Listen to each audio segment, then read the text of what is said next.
ఈ దరఖాస్తు యొక్క ప్రత్యేకతను తెలియజేస్తూ ప్రజాపాలన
సమక్షంలో కార్యక్రమాన్ని ప్రారంభించుకోవడం జరిగింది. మీకందరికీ తెలుసు, కాంగ్రెస్ పార్టీ ఇచ్చిన మాట నిలబెట్టుకోవడానికి పూర్తి స్థాయిలో అత్యంత ప్రతిష్టాత్మకంగా భావించి అమలు చేయాలన్న ఆలోచనతోటి ఈ గొప్ప కార్యక్రమాన్ని తీసుకోవడం జరిగింది. ప్రజాపాలన గ్రామాలలో, మున్సిపల్ వార్డులలో, పట్టణాలలో డిసెంబర్ 28 నుండి జనవరి 6 తారీఖు వరకు 8 పని దినాలలో గ్రామ సభలు ఏర్పాటు చేయడం ద్వారా ఈ అప్లికేషన్లు ముందే గ్రామాలకు పంపించి ప్రజలకు అందుబాటులో పెట్టి ప్రజలు ఇందులో అడిగిన సమాచారాన్ని సేకరించి అర్హులైన లబ్ధిదారులందరికీ కూడా సంక్షేమ పథకాన్ని అమలు చేయాలన్న ఉద్దేశంతో ప్రభుత్వం ఈ గొప్ప కార్యక్రమాన్ని తీసుకున్నది. నిస్సహాయులకు సహాయం అందించడమే మా ప్రభుత్వం యొక్క లక్షణం, మా ప్రభుత్వం యొక్క లక్ష్యం. ఈరోజు ఎవరైతే తండాలలో, గూడాలలో, మారుమూల పల్లెల్లో ఉన్న అత్యంత నిరుపేదలకు కూడా ఈ పథకాన్ని అందించాలన్న లక్ష్యంతో ఈరోజు ఈ గ్రామ సభలను ఏర్పాటు చేయడం జరిగింది. ఎందుకంటే ఏ నిజమైన లబ్ధిదారుణ్ణి ఎంపిక చేయాలన్నా వాళ్ళు సచివాలయానికి రావడమో లేదా మేము ప్రజాభవన్లో ఏర్పాటు చేసిన ప్రజావాణి కార్యక్రమంలో వాళ్ళు వచ్చి వినతి పత్రాలు ఇవ్వడమో, పేద ప్రజలకు అది అత్యంత భారమైన పని. గ్రామాల నుండి, సుదూర ప్రాంతాల నుంచి హైదరాబాద్ నగరానికి రావడం, హైదరాబాద్ నగరంలో మళ్ళీ పంజగుట్ట చౌరస్తా చేరుకొని జ్యోతిరావు పూలే ప్రజాభవన్ దగ్గరికి వచ్చి ముందు రోజు రాత్రే ఇక్కడ నిరీక్షించి అక్కడ వినతి పత్రాలు ఇస్తున్నారు అని అంటే ప్రజలకు 10 సంవత్సరాల నుంచి ప్రభుత్వం అందుబాటులో లేకపోవడం, పరిపాలన ప్రజల దగ్గరికి చేరకపోవడం వల్ల తీవ్రమైన ఇబ్బందులను ప్రజలు ఎదుర్కొంటున్నారు. ఆ ఇబ్బందులు ఎంతగా పేరుకుపోయినాయని అంటే ప్రభుత్వాలు మోయలేనంత భారంగా మారినాయి. అందుకే ఈరోజు వారంలో 2 రోజులు ప్రజావాణి కార్యక్రమాలు తీసుకుంటే దాదాపుగా 24,000 పైచిలకు అప్లికేషన్లు వచ్చినాయి. ఇందులో ప్రధానంగా భూమికి సంబంధించిన సమస్యలు, ఇల్లు లేని వారి సమస్యలు, లేకపోతే ప్రభుత్వం వైపు నుంచి అందించాల్సిన రాజీవ్ ఆరోగ్యశ్రీ లాంటి సమస్యలే ప్రధానంగా రావడం జరిగింది. వీటన్నిటిని కూడా విశ్లేషించి ఆయా శాఖలకు, ఆయా అధికారులకు పంపించి వాటి మీద చర్యలు తీసుకునే విధంగా ఈరోజు మా ప్రభుత్వం ప్రయత్నం చేస్తుంది. అందుకే నేను సహచర మంత్రులందరితో మాట్లాడినప్పుడు ప్రజల్ని ప్రభుత్వం దగ్గరికి రప్పించుకోవడం కాదు, ప్రభుత్వమే ప్రజల దగ్గరికి వెళ్ళడం ద్వారా ప్రజలకు న్యాయం జరుగుతుంది. ప్రజలకు హైదరాబాదు రావడానికి అవసరమైన ప్రయాణ ఖర్చులు కావచ్చు, లేకపోతే సమయము కేటాయించడం కావచ్చు, ప్రజలకు ఇబ్బందులు జరుగుతున్నాయి. కాబట్టి ప్రభుత్వాన్నే ప్రజల వద్దకు పంపిద్దాము. ప్రజాప్రతినిధులను ప్రజల మధ్యలో కలిసిమెలిసి ఏ ప్రజలు ఎన్నుకున్నారో ఆ ప్రజల దగ్గరికి పంపించడం ద్వారా గ్రామ సభలలో ఆ గ్రామాలలో ఎన్నికైన సర్పంచులు కావచ్చు, ఎంపీటీసీలు కావచ్చు, జడ్పీటీసీలు కావచ్చు, జిల్లా పరిషత్ చైర్మన్లు కావచ్చు, లేకపోతే ఎమ్మెల్యేలు కావచ్చు, మంత్రులు కావచ్చు, వీళ్ళందరూ కూడా గ్రామ సభల ద్వారా ప్రజల దగ్గరికి వెళ్ళినప్పుడు ప్రభుత్వమే ప్రజల దగ్గరకు వచ్చిందన్న భావన కలిగి ఈ ప్రభుత్వం మీద విశ్వాసం కలుగుతుంది. ఈ ప్రభుత్వం మా ప్రభుత్వం, ఈ ప్రభుత్వం ప్రజల ప్రభుత్వం, ఈ ప్రభుత్వం ప్రజల సమస్యల్ని పరిష్కరిస్తుందన్న విశ్వాసం ప్రజలల్లో నెలకొంటుంది. ఈ కార్యక్రమాన్ని విజయవంతంగా అమలు చేయడం ద్వారా, ఈ కార్యక్రమాన్ని విజయవంతంగా అమలు చేయాలి అనంటే వాళ్ళని ప్రజావాణి కార్యక్రమానికి ప్రజాభవన్కు రప్పించుకోవడం కాదు, ఇక్కడ ఉండే గతంలో ఘడీల ముందు ఘడీల లోపల జరిగిన పరిపాలనను గ్రామాలకు చేర్చాలన్న ఆలోచన మా ప్రభుత్వానికి వచ్చే ఈరోజు ఈ గ్రామ సభలను ఏర్పాటు చేయడం జరిగింది. ఈ ప్రజా పరిపాలన ద్వారా ప్రజల యొక్క సమస్యల్ని పరిష్కరించాలని ఈరోజు ఈ ప్రభుత్వం నిర్ణయం తీసుకున్నది. దానికి సంబంధించి ప్రజలు అది మహాలక్ష్మి పథకం కావచ్చు, గృహజ్యోతి కావచ్చు, ఇందిరమ్మ ఇండ్లు కావచ్చు, రైతు భరోసా కావచ్చు, ఏ సంక్షేమ పథకమైనా ప్రజలకు చేరాలి అనంటే నిజమైన అర్హులైన లబ్ధిదారుల వివరాలు ప్రభుత్వం దగ్గర ఉండాలి. అప్పుడు మేము టార్గెట్ పెట్టుకొని పనిచేయడానికి ఉంటుంది.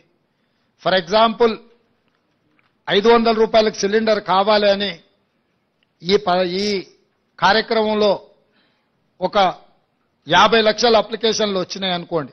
అప్పుడు మాకు ఒక లెక్క తెలుస్తుంది, మేము 20 లక్షలు ఇచ్చినామా, మేము 30 లక్షలు ఇచ్చినామా, మేము 50 లక్షలు ఇవ్వగలిగినామని. ఇందిరమ్మ ఇళ్ల కోసం వచ్చిన దరఖాస్తులు, ఇల్లు లేని పేదలు ఎంతమంది ఉన్నారో మాకు లెక్క తెలిసినప్పుడు మేము ఆ టార్గెట్ను రీచ్ అవ్వడానికి 100% మేము అహర్నిశలు కృషి చేయడానికి ఉంటుంది. ఇట్లా ప్రతి సంక్షేమ పథకానికి ప్రజలు అర్హులు దరఖాస్తు పెట్టుకున్నప్పుడు అందులో ఎన్ని పరిష్కరించినో మాకు తెలిస్తే ఇంకెన్ని పరిష్కరించాల్సిన అవసరం ఉందో మా బాధ్యత మేము గుర్తు చేసుకోవడానికి అవకాశం ఉంటుంది. అందుకే ఈ కార్యక్రమాన్ని ఒక మంచి ఉద్దేశంతో ప్రజలకు మేలు చేయాలన్న ఆలోచనతోటి డిసెంబర్ 28, 2023న ప్రారంభమయ్యి జనవరి 6, 2024 వరకు కొనసాగుతుంది. మండలాల వారీగా ప్రతి మండలాన్ని 2 గ్రూపులుగా విడగొట్టి ఒక గ్రూప్కి ఎంఆర్ఓ గారు, ఇంకొక గ్రూప్కి ఎంపీటీఓ గారు బాధ్యత వహిస్తారు. అదేవిధంగా ప్రతి అధికారి రోజుకు 2 గ్రామాలను సందర్శిస్తాడు. ఉదయం 8 గంటల నుంచి 12 గంటల వరకు ఒక గ్రామంలో గ్రామ సభ జరిగితే మధ్యాహ్నం 2 గంటల నుంచి 6 గంటల వరకు ఇంకొక గ్రామంలో గ్రామ సభ జరుగుతుంది. ఆ విధంగా అన్ని గ్రామాలను, అన్ని మున్సిపల్ వార్డులను కవర్ చేయడం. ఒకవేళ జనాభా ఎక్కువ ఉన్న గ్రామాలలో అక్కడ కౌంటర్స్ ఎక్కువ తెరిచే ఏర్పాటు చేస్తున్నాం. మహిళలకు, పురుషులకు కూడా సపరేట్గా కౌంటర్స్ పంపిస్తున్నాం. ఇదే కాకుండా డిసెంబర్ 28 నుంచి జనవరి 6 తారీఖు వరకు గ్రామ పంచాయతీలల్లో గ్రామ కార్యదర్శి లేకపోతే అంగన్వాడీ టీచర్లో ఎవరినో పెట్టి అక్కడ అప్లికేషన్లు పెట్టి, ఒకవేళ గ్రామ సభలో అప్లికేషన్లు ఇవ్వలేకపోయిన వాళ్ళు గ్రామ పంచాయతీలో కూడా ఈ పని దినాలలో ఇచ్చుకునే విధంగా కూడా ఏర్పాట్లు చేస్తున్నాం. ఎందుకనంటే ఈ రోజు తప్పితే మళ్ళీ అవకాశం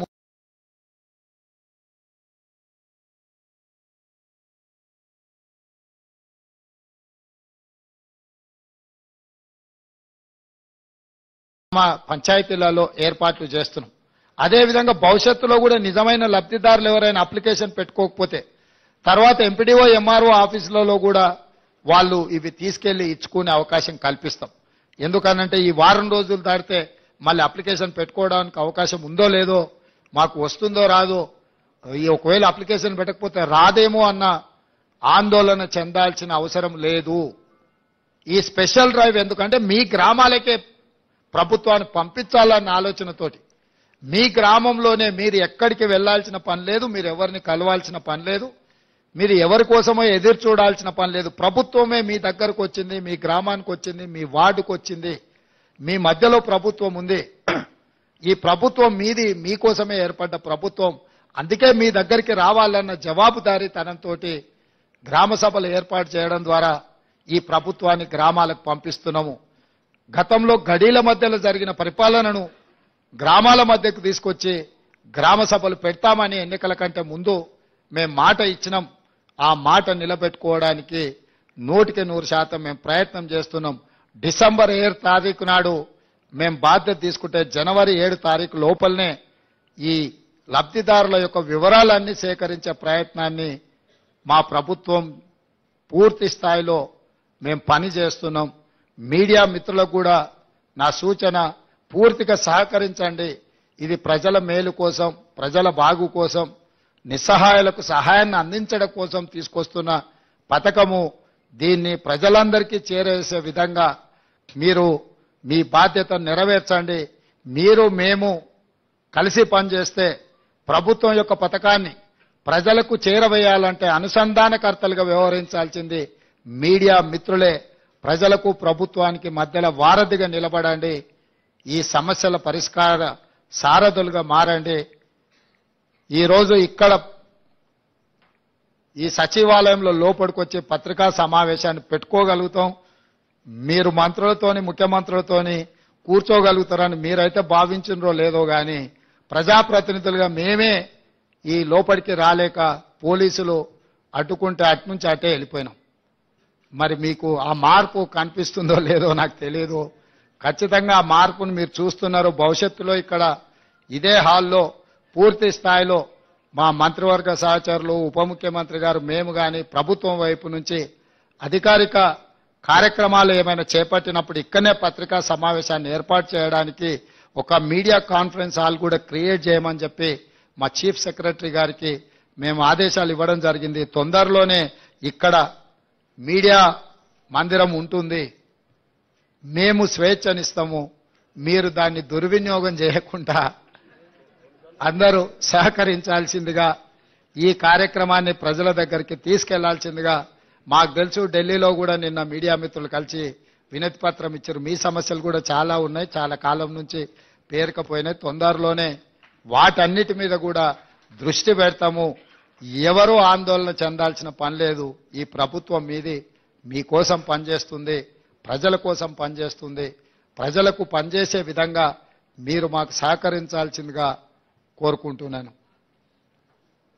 అదేవిధంగా నిన్నో మన్నో ప్రజావాణి కార్యక్రమానికి కాడబిడ్డ వచ్చింది. అక్కడ విజయవంతం అవ్వడం మొదలుపెట్టింది. భవిష్యత్తులో కూడా ఈ కార్యక్రమాన్ని ముందుకు తీసుకెళ్తాం. ప్రారంభంలో చిన్న చిన్న అంశాలు ఏమన్నా ఉన్నా మీడియా మిత్రులందరూ కూడా ఇది మీ బాధ్యతగా భావించి దాన్ని బాగా ముందుకు తీసుకెళ్లడానికి సహకరించాల్సిందిగా కోరుకుంటూ, ఇంకా 99,999 కోట్ల రూపాయలు కేటీఆర్ దగ్గర ఉన్నాయి. 1,00,000 కోట్ల సంపాదనలో 1,00,000 పోయినా మిగతాది ఉంది కాబట్టి మిగతాయి కూడా పంచాల్సిన పరిస్థితి, పంచిపించాల్సిన గత్యంతరం లేని పరిస్థితి వాళ్లకు కల్పిస్తాం. తప్పకుండా పంచక తప్పదు.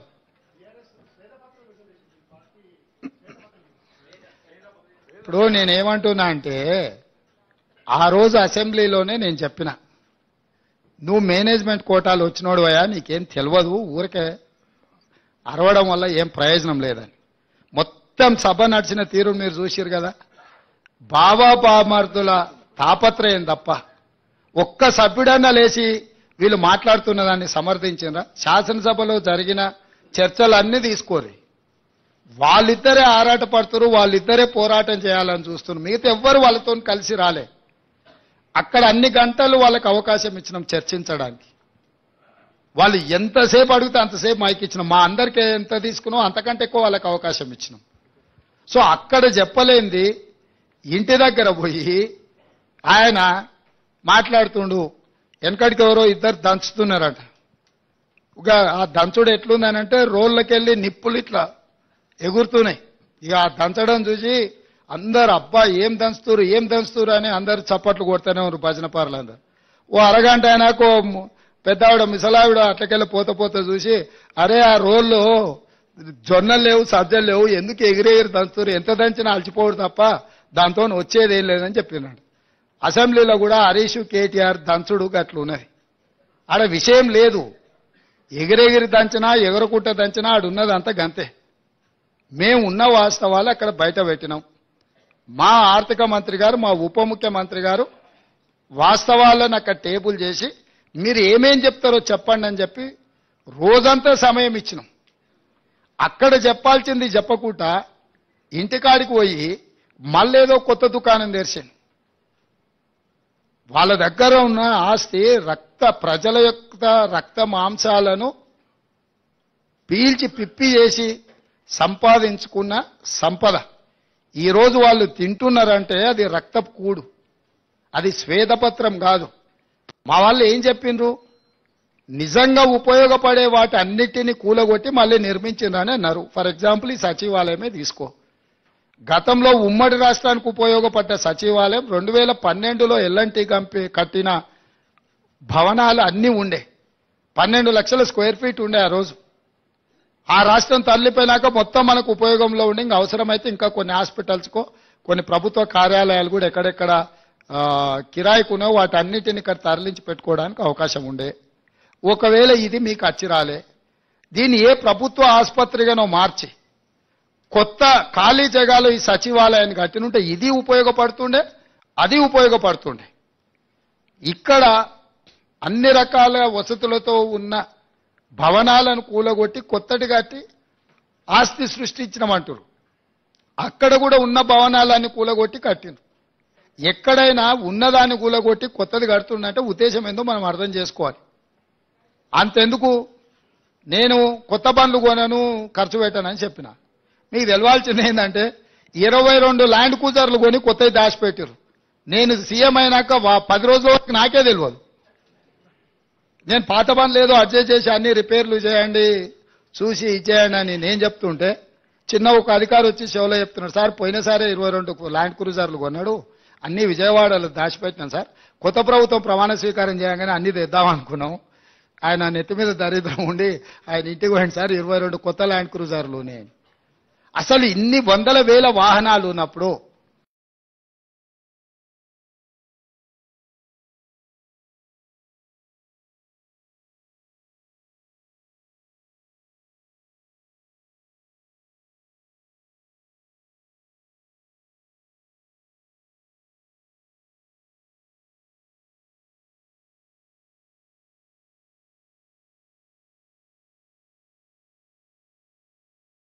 చెప్పా పెట్టకుండా కొని దాచిపెట్టిన కేసీఆర్ మూడోసారి కూడా వస్తాడు. అన్ని అందరూ 22 అంటే ఆయనకు ఆయన వంది మాగతులకు అందరికీ ఉండడానికి.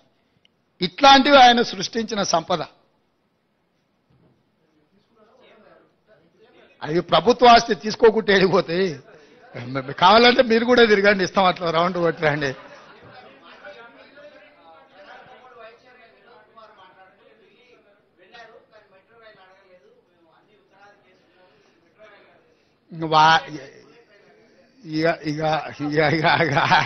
ఆయనను ఒకసారి పోయి అద్దంలో మొహం చూసుకొని వచ్చి మళ్ళీ ఇట్లాంటి మాటలు మాట్లాడడం. సైనిక్ స్కూల్ ఇచ్చిన దాన్ని వరంగల్లో పెట్టిన దాన్ని అర్ధాంతరంగా ఆగిపోయింది. ఎందుకు ఆగిపోయిందని వాళ్ళ ముఖ్యమంత్రిని అడగలేదు. ఆ సైనిక్ స్కూల్ మాకు ఇవ్వండి, ఆంధ్రప్రదేశ్లో కోరుకొండ సైనిక్ స్కూల్, చిత్తూరులో ఇంకో సైనిక్ స్కూల్ ఉంది, మా పిల్లలు చదువుకోవాలి అని చెప్పి ఆ వినోద్ కుమారే లెటర్ పెట్టి వచ్చిన దాన్ని అర్ధాంతరంగా ఆగిపోయింది. ఇప్పుడు మనకు సైనిక్ స్కూల్ లేదు. ఆ విషయం ప్రస్తావించని వినోద్ కుమార్ గారు ఐటీఐఆర్ కారిడార్ వెనక్కిపోతే ఎందుకు పోయిందని అడగలేని వినోద్ కుమార్ వచ్చి ఇంకా ఈ రోజు వచ్చి మాకు బుల్లెట్ ట్రైన్ గురించి మాకు శుద్ధులు చెప్తున్నాడు.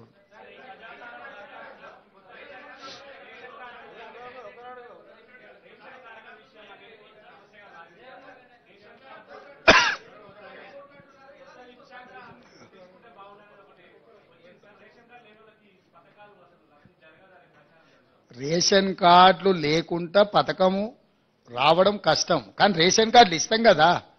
రేషన్ కార్డులు ఇవ్వకపోతే నువ్వు చెప్పేది సమస్య, ఈ అప్లికేషన్లు తీసుకుంటాం, ఇందులో రేషన్ కార్డులు లేనోళ్ళు ఎవరైనా కాగితాలు దరఖాస్తులు ఇచ్చినా తీసుకుంటాం. రేషన్ కార్డుల కోసం ప్రభుత్వం నిరంతర ప్రక్రియ కింద ముందుకు వెళ్తుంది. ఇప్పుడు ఈ ప్రిస్క్రైబ్డ్ అప్లికేషన్లో ఏం రాయాలనో అది ఉన్నది. అదనంగా నువ్వేం అప్లికేషన్ ఇచ్చినా అది తీసుకుంటాము.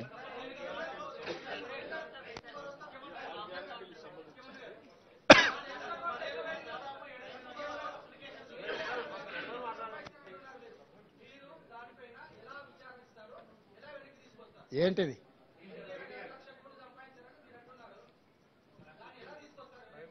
వస్తుంది అన్ని ఒకటే రోజు చెప్తా వెంకటరాజు గారు. నువ్వు మళ్ళీ ప్రెస్ మీట్ కూడా రావు. డెఫినెట్ గా నువ్వేం టెన్షన్ తీసుకోవచ్చు. ఏంటన్నా నీకు తెలిసిన వివరాలు కూడా ఉంటే వాటిని కూడా ఇస్తాం. ఇప్పుడు ఆల్రెడీ కాళేశ్వరం మీద ఆర్డర్ ఇచ్చినాం, చూసినావు కదా. మేడిగడ్డ అన్నారం బ్యారేజ్ల మీద ఏం చేయదలుచుకున్నాం ఇచ్చినాము. అదే విధంగా ఛత్తీస్గఢ్ది యాదాద్రి భద్రాద్రి మీద కూడా ఆర్డర్ ఇచ్చినాము. దాంట్లో జ్యుడిషియల్ ఎంక్వైరీలో వెళ్ళే వివరాలు, రికవరీ, రెవెన్యూ రికవరీ యాక్టులు ఇవన్నీ ఉన్నాయి కదా. అప్పుడే అయిపోలేదు, ఇంకా 30 రోజులే కాలే, ముందుంది కదా ముసళ్ళ పండుగ.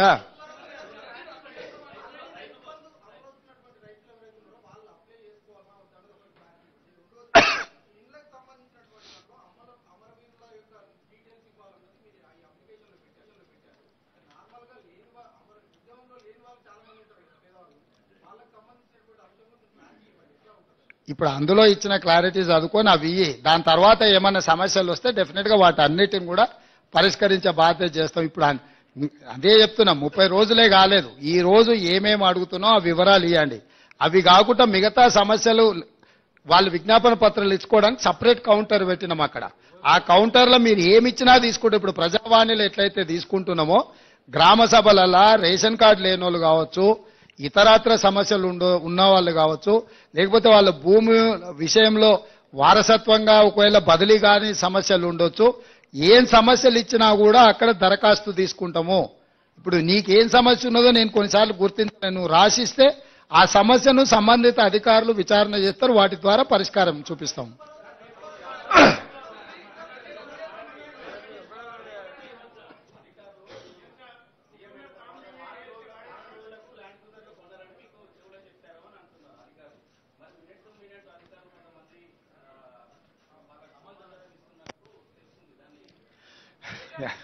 నువ్వు చెప్పిన సమాచారం కూడా కొంత ఉంది. ఆ వివరాలు చెప్పే అధికారుల పేర్లు కూడా చెప్పినావు అనుకో, ఇంకా కొంచెము పారదర్శకంగా ముందుకెళ్దాం.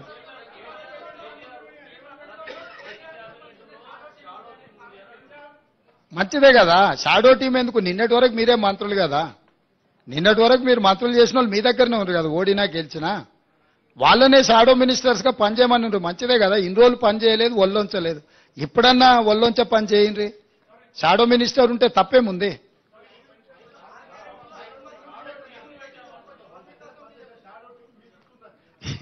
నేనేమంటున్నానంటే అధికారం విడ్రాయల్ సిమ్టమ్స్ అనేది తెలుసు కదా.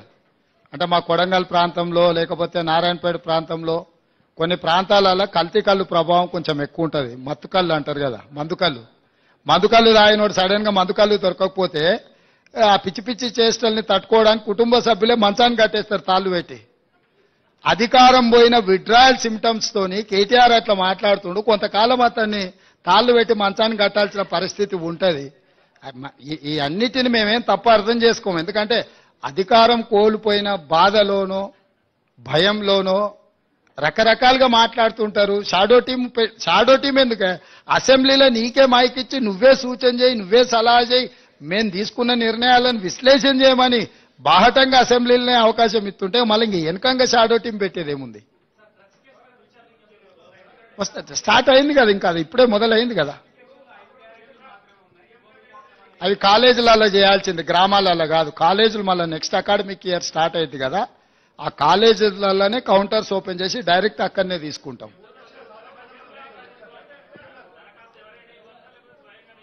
ఎవరైనా ఇవ్వచ్చు, దాంట్లో వివరాలు రాసినాయి కదా. ఇప్పుడు తల్లుంటే కొడుకియొచ్చు, లేకపోతే పక్కింటి వాళ్ళు కూడా తెచ్చియొచ్చు. మీలాకటి వాలంటీర్స్ కూడా గ్రామంలో ఇల్లు తిరిగి రాసుకొచ్చి ఇచ్చినా కూడా తీసుకుంటాం.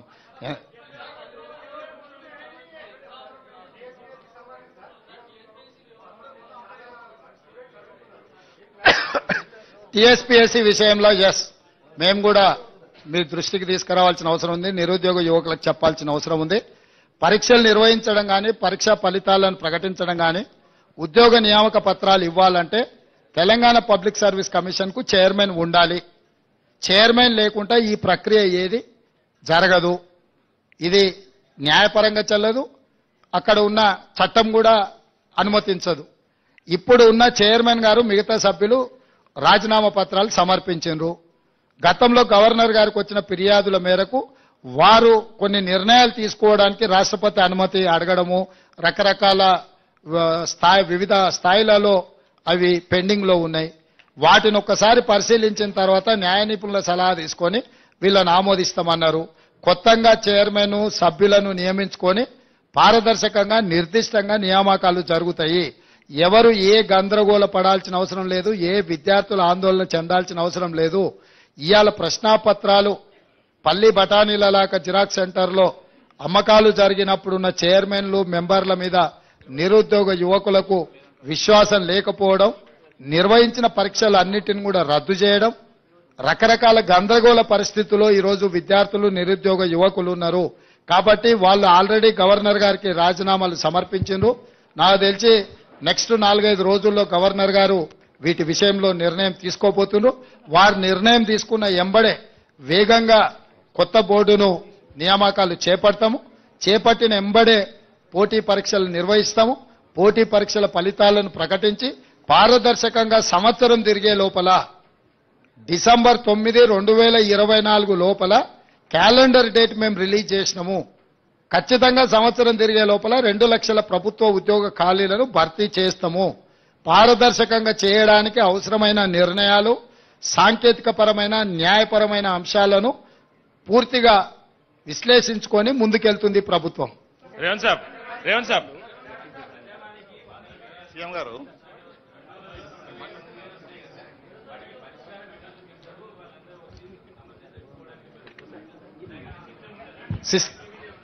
సిస్టమ్ ఉన్నది. ఆల్రెడీ దరఖాస్తులు తీసుకుంటున్నాం, వాళ్ళని డిజిటలైజ్ చేస్తున్నాం, వాళ్ళకు ఒక నెంబర్ ఇస్తున్నాం, ఆ నెంబర్ వాళ్ళ మొబైల్కు పంపిస్తున్నాం, సంబంధిత శాఖలకు పంపిస్తున్నాం. అక్కడ ఒక ఐఏఎస్ ఆఫీసర్ని మొత్తం వ్యవస్థనే ఏర్పాటు చేసినాం. నిరంతరం ప్రజావానికి వచ్చే సమస్యల యొక్క పరిష్కారానికి తీసుకోవాల్సిన చర్యల కోసం ప్రత్యేకమైన అధికారులను ఒక ఐఏఎస్ ఆఫీసర్ని పెట్టినాం. వారి కింద సిబ్బందిని కూడా నియమించినము. ఇవి ఇక్కడ ప్రజావాణి దగ్గర దరఖాస్తు తీసుకోగానే ఇక్కడ పరిష్కారం జరగదు. ఊర్లో ఎంఆర్ఓ ఆఫీస్తోని పని ఉందనుకో, ఇప్పుడు అది ఆ ఎంఆర్ఓ ఆఫీస్కు ఫార్వర్డ్ చేయాల్సిందే కదా. లేకపోతే ఏదో హాస్పిటల్లో వైద్యానికి సంబంధించి ఇమ్మీడియట్ గా సంబంధిత అధికారులకు పంపించాల్సిందే. క్రోడీకరించి సంబంధిత అధికారులకు పంపించి ఆ వినతి వాళ్ళ యొక్క విజ్ఞాపన పత్రం ఎక్కడుందో దాన్ని కనుక్కోవడానికి కూడా దానికి ఒక విధానాన్ని ఏర్పాటు చేసినాం. దాన్ని ట్రాక్ చేయడానికి కూడా ట్రాకింగ్ సిస్టమ్ పెట్టినాం. సో ఏ అధికారి దగ్గర వాళ్ళ కంప్లైంట్ పెండింగ్ ఉందో దాని స్టేటస్ ఏందో తెలుసుకోవడానికి కూడా సాంకేతికంగా వాటన్నిటిని కూడా డిజిటలైజ్ చేసినాం. ప్రతి దరఖాస్తును క్షుణ్ణంగా పరిశీలిస్తాము. ప్రభుత్వం పరిష్కరించగలిగిన వాటిని 100% పరిష్కరిస్తాం. ఏదైనా పరిష్కారం లేకున్నా దరఖాస్తుదారుడికి చెప్తాం.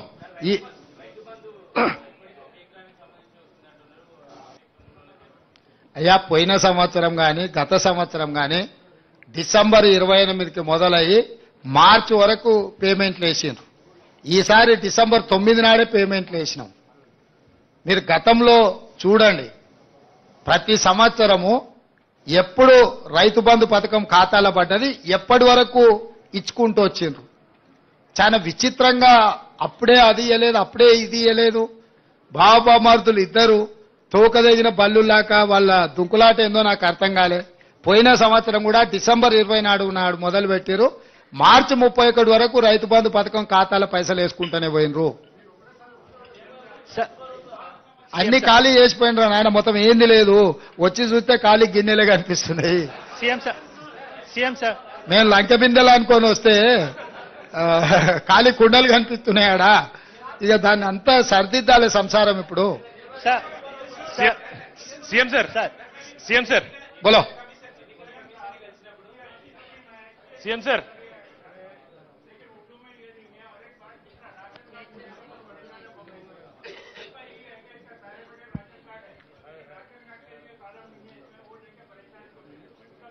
नहीं नहीं, उर्दू उर्दू में है। जो ग्रेटर हैदराबाद में जहां जहां उर्दू पढ़ सकते लिख सकते वो एरिया में उर्दू का एप्लीकेशन अलग बनाए। हमारा जीएचएमसी कमिश्नर उसके लिए अलग काउंटर भी बनाए। जो भी राशन कार्ड नहीं है, रेशन कार्ड भी देने के लिए एप्लीकेशन ले रहे।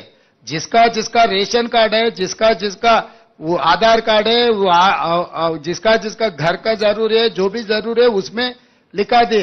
अगर उसमें नहीं है तो भी दूसरे भी अगर दरखास्त रखे तो दरखास्त लेने के लिए भी दूसरे काउंटर लगवाए। कोई चिंता करने का जरूरी नहीं है। 8 दिन हर वार्ड में, म्युनिसिपैलिटीज में हर वार्ड में काउंटर रहेगा 10 बजे से लेकर 5 बजे तक। हम लोग सरकार को गांव गांव में भेजने के लिए कोशिश कर रहे हैं। सरकार जिस दिन गांव को गया, अगर वहां पर कोई नहीं है तो भी बाद में ग्राम पंचायत में जा सकते, नहीं तो म्युनिसिपैलिटी में म्युनिसिपल वार्ड को जा सकते। उसके अलावा भी तहसीलदार का ने दरखास्त दे सकते। कोई किसी को नुकसान पहुंचाने का काम अपना सरकार नहीं करेगा। जो जो जिसको जिसको जरूरत है सबको मिल जाएंगे। CM sir, CM sir, sir इससे CM sir, Roshan Ali, sir,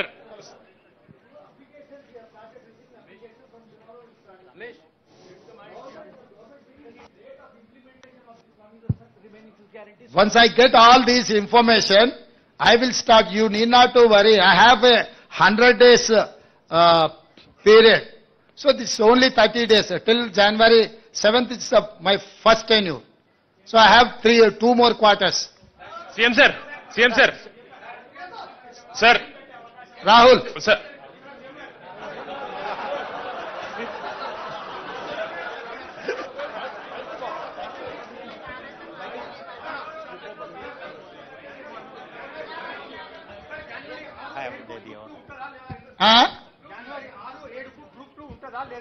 దాని మీద ఇంకా సమీక్షించి నిర్ణయం తీసుకుంటాం. డెఫినెట్ గా రాహుల్ చెప్పింది మా దృష్టికి వచ్చింది. డెఫినెట్ గా మా అధికారులతో మాట్లాడి నిర్ణయం తీసుకుంటాం.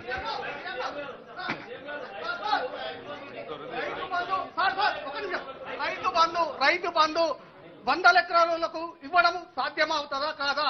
రైతు బంధు ఎన్ని ఎకరాల వరకు ఇస్తారు? వాస్తవానికి 100 ఎకరాలు ఉన్నప్పుడు రైతు బంధు అవసరమా? మీ సూచన ఏంది?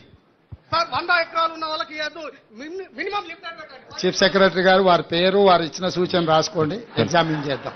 Sir sir hello CM sir Pramod, CM గారు ఇంకొక ఒక ప్రశ్న. ప్రమోద్ సీఎం గారు,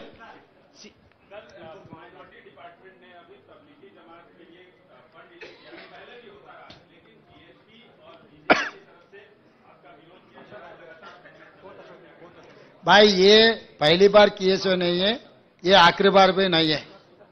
2004 से लगातार वो प्रोग्राम होते जा रहे।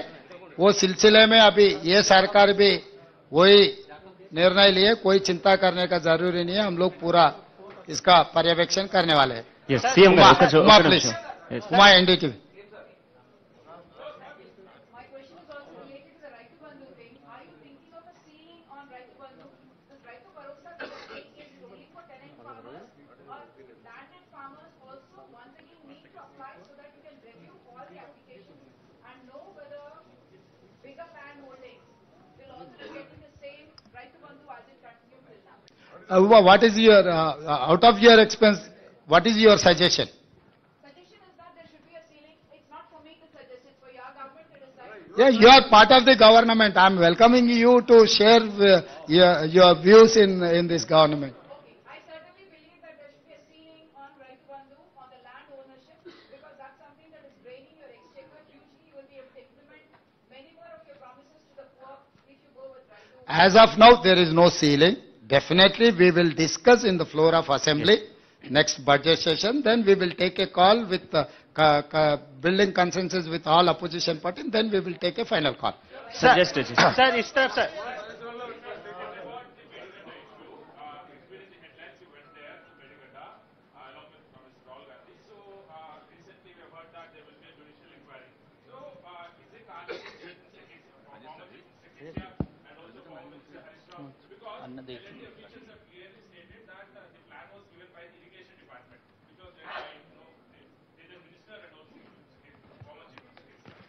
तो ये यहाँ हर आदमी, चार्लेस ओबराज भी आप कुछ पूछे तो वो बोलेगा कि मैं कुछ नहीं किया, मैं ऐसे गुनाह कुछ भी नहीं किए, मुझे छोड़ दो, ऐसी कहता है।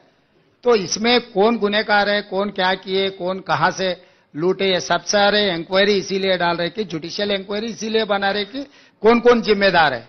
इंक्वायरी में ये पूरा तय हो जाएंगे, एल&टी का रोल क्या है, हरीश राव का रोल क्या है, केसीआर जी का रोल क्या है, और अलग दूसरे अधिकारी का भी क्या रोल है, वो बाद में पता लगेगा कि after once we have completed our inquiry. CM sir इस तरफ सर, सीएम सर, यस, वेरी सून।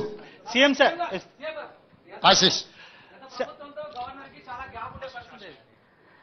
గత ప్రభుత్వంతో చాలా కామెంట్ చేశారు. గతంలో గవర్నర్ కూడా కొన్ని కామెంట్ చేసినప్పుడు మీరు కూడా మద్దతు తెలిపారు, ఒక ఆడపిల్లని అట్లా అనొద్దు అని. సో ఆ గవర్నమెంట్ తో గవర్నర్ కు ఉన్న గ్యాప్ ని ఆ గవర్నమెంట్ ఆమె చాలాసార్లు ప్రతిఘటించే ప్రయత్నం చేశారు. మీ గవర్నమెంట్ తో గవర్నర్ గారికి రిలేషన్ ఎట్లా ఉండబోతుంది? ఎట్లున్నది అనుకుంటున్నావు ఈ 25 రోజులు? సేమ్ అట్లనే కంటిన్యూ అయింది. सर आपकी गवर्नमेंट यहाँ पर कर्नाटक के कांग्रेस गवर्नमेंट से काफी ज्यादा इंस्पायर है। 5 गारंटी सारे आशीष। यहाँ पर जो तेलंगाना में आपकी सरकार है, कांग्रेस की सरकार जो कर्नाटक में है, हमने इलेक्शन कैंपेन के दौरान भी देखा कि काफी ज्यादा वहां से इंस्पिरेशन लिया। कर्नाटक सरकार ने एक फैसला लिया है, बेंगलुरु में उनकी म्यूनिसिपैलिटी ने 60% वोट बोर्ड्स जो हैं साइनेजेस लोकल लैंग्वेज में होंगे।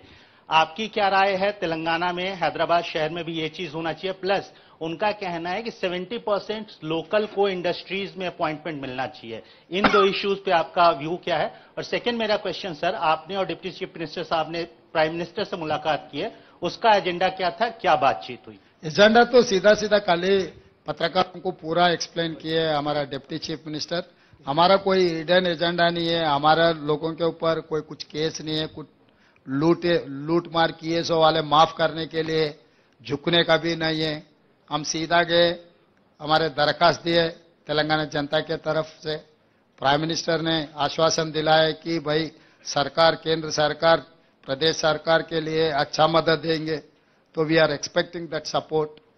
और तीसरी बात, ये जो चर्चा हो रही ये 5 गारंटीज के बारे में, कर्नाटक के मॉडल, इधर के मॉडल, उधर के मॉडल, कहीं के मॉडल नहीं, ये तेलंगाना मॉडल है। तेलंगाना मॉडल के हिसाब से हम जिम्मेदारी से ये काम निभाएंगे। जो जो वेलफेयर के लिए एलिजिबल है, हर eligible person will get this welfare scheme. Sir ఒక్క నిమిషం సార్, ఇప్పుడు ఆల్రెడీ రైతు బంధు కానీ పింఛన్లు కానీ ఒక్క నిమిషం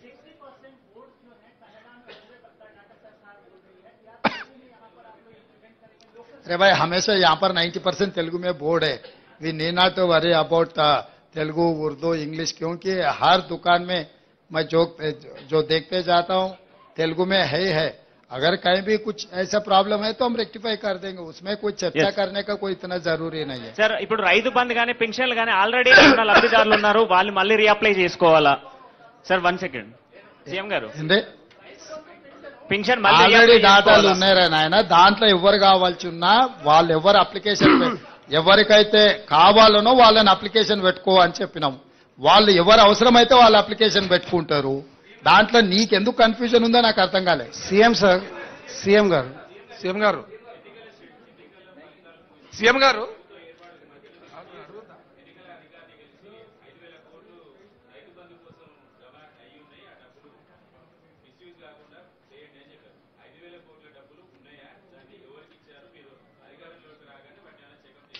వాటన్నిటిని పర్యవేక్షణ ఇస్తూనే ఉన్నాం. ఇప్పుడు ఏమీ లేదు అక్కడ. సార్ గారు అంతా ఊడ్చిపెట్టిపోయినరు, తూడ్చిపెట్టిండు. ఊడవడమే కాకుండా చాలా డ్రైగా ఉన్నది.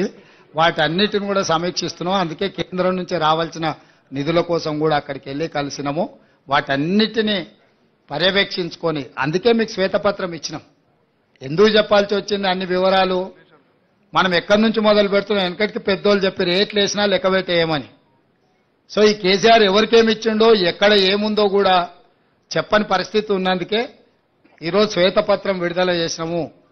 శ్వేతపత్రం విడుదల ద్వారా 6,71,00,000 పైచీలకు కేసీఆర్ అప్పు చేసి మనల్ని నిండా ముంచి ప్రభుత్వం వదిలేసి అందరు కలిసి పరారైపోయినరు. ఈ పరిస్థితిలో నుంచి మనం తేరుకొని ఒక మంచి ఉద్దేశంతో ఆలోచనతోని ప్రభుత్వం ముందుకు వెళ్తుంది. అన్ని విషయాలు పరిగణలోకి తీసుకుంటాం.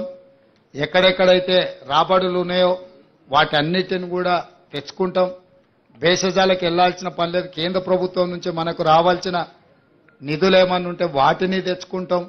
అన్ని రకాలుగా సమీక్షించుకొని ముందుకు వెళ్ళడం జరుగుతుంది. ధన్యవాదాలు. ముఖ్యమంత్రి గారు సార్ సీఎం గారు ఈ ధరణి సీఎం సార్ ధరణి రద్దు చేస్తున్నారు. అలాగే CM sir Sriram, thank you. The success of free bus pass for women ఎంత సక్సెస్ అయిందంటే ఆటో డ్రైవర్లకు కష్టాలు మొదలయ్యాయి, వాళ్ళ ఇన్కమ్ తగ్గిపోయింది. So while that is the success, ఆ డబ్బు లేడీస్ చేతిలో ఉంది, డ్రైవర్స్ తాలూకు ఇన్కమ్ తగ్గింది. దాని మీద ఏమైనా కొంచెం కన్సిడర్ ఆల్రెడీ మా ఎలక్షన్ మేనిఫెస్టో మీరు ఒకసారి చూడండి, ఆటో డ్రైవర్లకు కూడా ఆర్థిక సహాయం ఇస్తాం. దీన్ని మేము ముందే ఊహించినాం.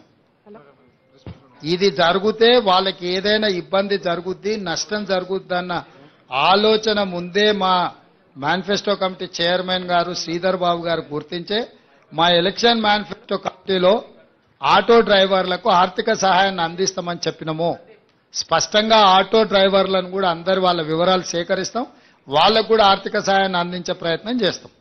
सर आपकी सरकार ने बीआरएस गवर्नमेंट पे आरोप लगाया है कि they have made this state a dead ridden state, तो आप इसको कैसे सरप्लस करेंगे और साथ ही साथ जो लोन्स लिए हैं उसको आप कैसे फिर से वापस प्रॉपर स्टेट में लाएंगे? जो मिसयूज करना छोड़ दिए तो स्टेट सरप्लस हो जाएगा. जितना मिसयूज कर दिए कि आदत हो गए, उनको आदत से मजबूर हो गई केसीआर सरकार ने. पिछले सरकार जो भी रिसोर्सेस है मिसयूज करने में उन लोगों का ध्यान है, मिसयूज के अलावा करप्शन. तो हमारे सरकार मिसयूज और करप्शन को रोक दिए तो जितने भी वेलफेयर करना है कर देंगे, जितने भी बैंक्स का जो भी पेमेंट करना है वो भी पेमेंट कर सकते. आगे हम डेवलपमेंट के लिए भी हम प्लानिंग कर लेंगे. एंड केंद्र सरकार से जो मिलने वाला है मैचिंग ग्रांट के साथ साथ में जो ग्रांट्स है, बहुत सारे ग्रांट्स एंड मैचिंग ग्रांट्स को छोड़ दिए ये पिछले सरकार. तो हम लोग इसीलिए जिम्मेदारी से प्रधानमंत्री जी से हम लोग मिले, जो भी पेंडिंग हमारा स्टेट को आने के एक्सचेकर के लिए जो पैसे केंद्र सरकार से आने हैं सब सारे पूछ के आगे हम लगातार उनके बारे में हम केंद्र सरकार से हम हमेशा कंसेंसस बिल करके जो पैसे आने हैं पैसे ले लेके आगे सरकार चलाने वाले हैं. सीएम साहब एक ये सवाल है, क्या लोकसभा चुनाव को लेकर हाईकमान से आपकी कोई दिल्ली में बातचीत हुई है? एक और नंबर 2, क्या जैसे दूसरे राज्यों में इंडिया अलायंस दूसरी पार्टियों को भी शेयर देने की वो देख रही है, तेलंगाना में क्या आप किसी और पार्टी का, आम आदमी पार्टी या समाजवादी पार्टी या किसी पार्टी का कोई स्टेक देखते हैं, या सिर्फ कांग्रेस यहाँ पे यूनानिमस पूरी सारी लोकसभा सीट पर चुनाव लड़ेगी? ये सेक्रेटेरिएट है, सरकार चलाने के बारे में हम जवाब देंगे. जो पॉलिटिकल का मुद्दा उठाए हम गांधी भवन में जवाब देंगे. సార్ సీఎం గారు మీరు రోజు Okay, thank you.